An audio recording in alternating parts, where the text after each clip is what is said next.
Ni siquiera Fulvio Orsini, que a menudo entraba en la habitación barroca donde yo escribía, meditaba o paseaba como enjaulado, pues la índole de sus trabajos me obligó a brindarle la intimidad recoleta de mi refugio y que me consultaba sobre la procedencia de tal bronce o de tal trozo de mármol, sospechaba que detrás del muro había un aposento más, aquel precisamente en el cual desembocaba el secreto pasadizo, y que, oculto en él, Silvio reiteraba los ademanes ya clásicos de los adeptos de gran arte, maniobraba con fuelles y alambiques, alzaba las cucúrbitas, las retortas llenas de líquido destilado y rozaba o empujaba con sus desplazamientos, con las mangas aleteantes del negro ropón, los sublimatorios, las vasijas en las que se precipitaba el descensum, los crisoles, los almireces y los mazos, las ampolletas, las cubetas y los botijos. El vidrio y el metal reverberaban sobre las mesas y el fuego ardía en los hornos.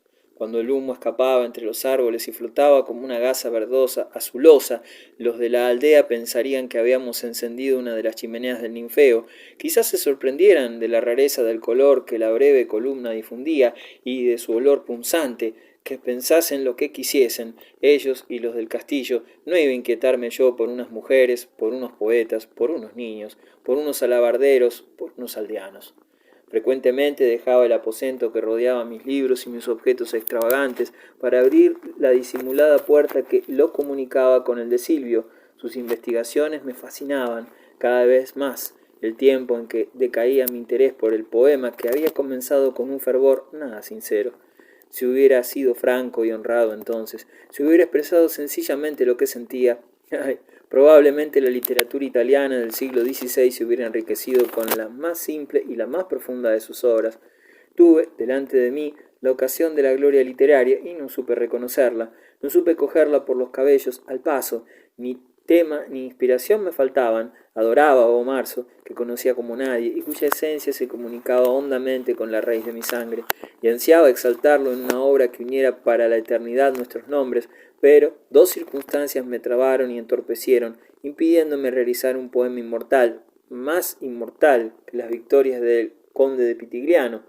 Por una parte, mi superficialidad mundana me hizo sacrificar mi pasión al gusto de la época y envolver al asunto en una armazón alegórica de pintados cartones bajo cuyo enfatismo era imposible captar la grandeza de Bomarzo, su incomparable seducción y su angustia hecha de piedra y de aire, y por la otra mi condición especial de gran señor romano me estorbó también, como si fuera paradójicamente otra joroba, y agarrotó mi expresión libre y espontánea, abrumándome de prejuicios estúpidos e insinuándome que el duque de Bomarzo no podía encarar un tema así con directa simplicidad, sino alternando la mitológica pompa que caracterizaba a la centuria con un dejo irónico que informaría al lector, y singularmente al lector cortesano, de que el duque seguía siendo siempre el duque, aun con la pluma entre los dedos, y que, si bien amaba, como era lógico, al lugar que había heredado de sus mayores, no se ofuscaba por el hecho de poseerlo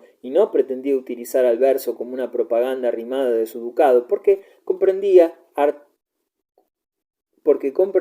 harto que él, como individuo, como sacra encarnación de la primacía secular de su estirpe, estaba muy por encima del sitio curioso al cual podía ensalzar bondadosamente, pero sin que la sonrisa superior abandonara sus labios ilustres, y sin que se debiera considerar esa tarea como algo más que un juego palatino, una prueba de su talento fácil y de la gracia que, como todo lo suyo, fuera naturalmente de la joroba, y quién se fijaba ya en ella, reflejaba la divina predilección con esas prevenciones.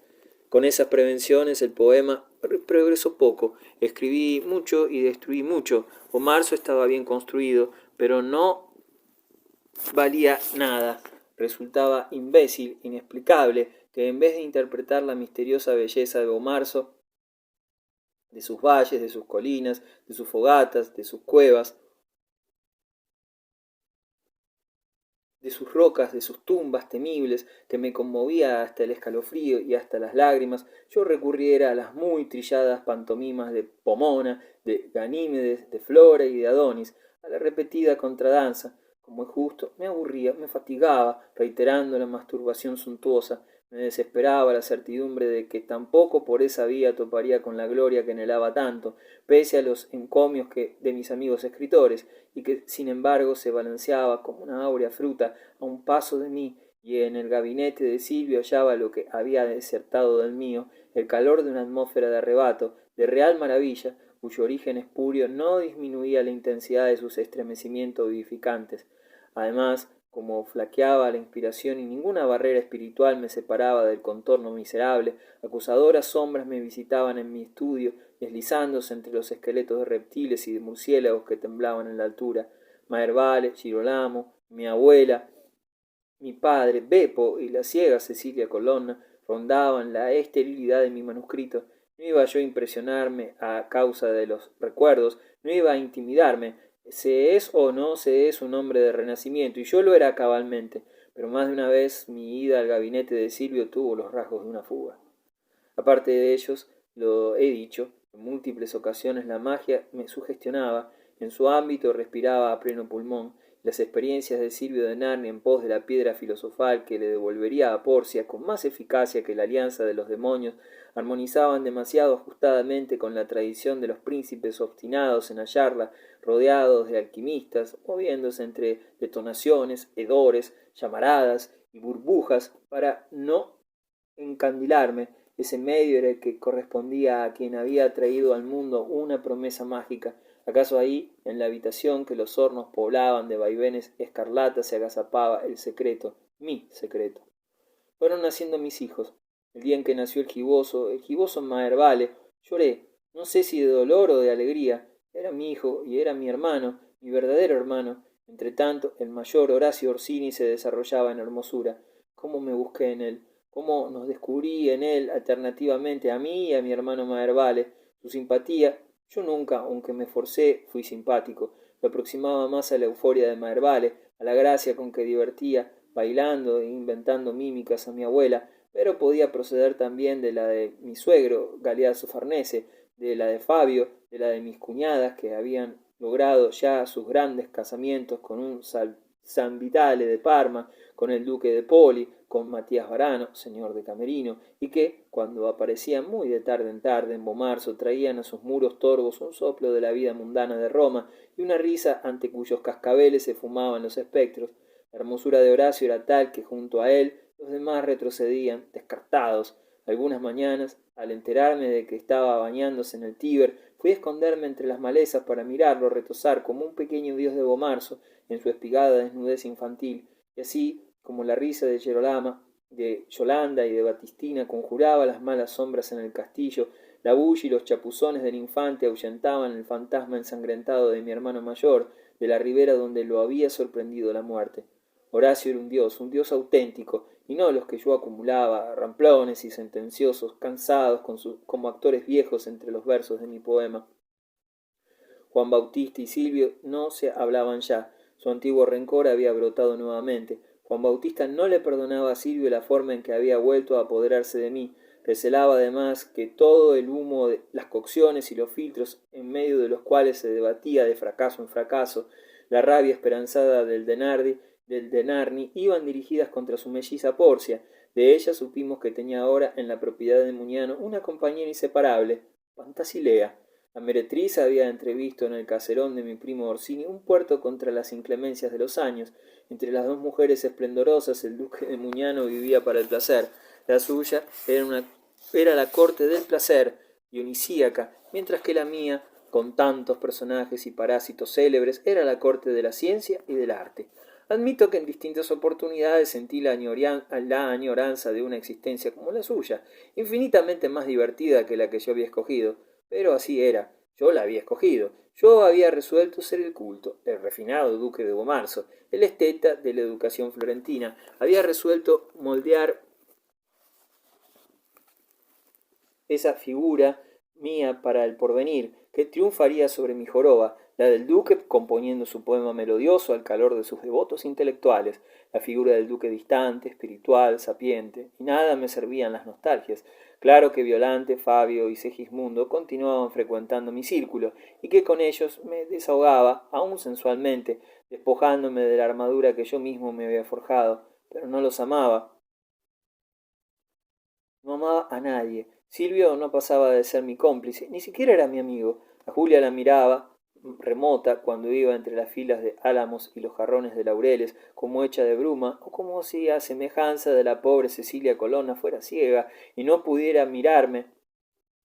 Esa era la impresión atroz que me embargaba, no bien la poseía en el lecho donde su miedo y su rencor se disfrazaban de sumisa indiferencia, la de que no me veía, la de que, desde que había ceñido con sus brazos fugazmente a Marvale, no me había vuelto a ver, y no la quería.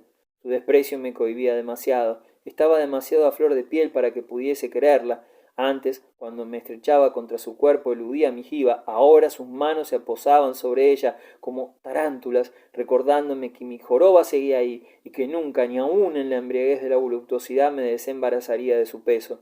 No quería a nadie.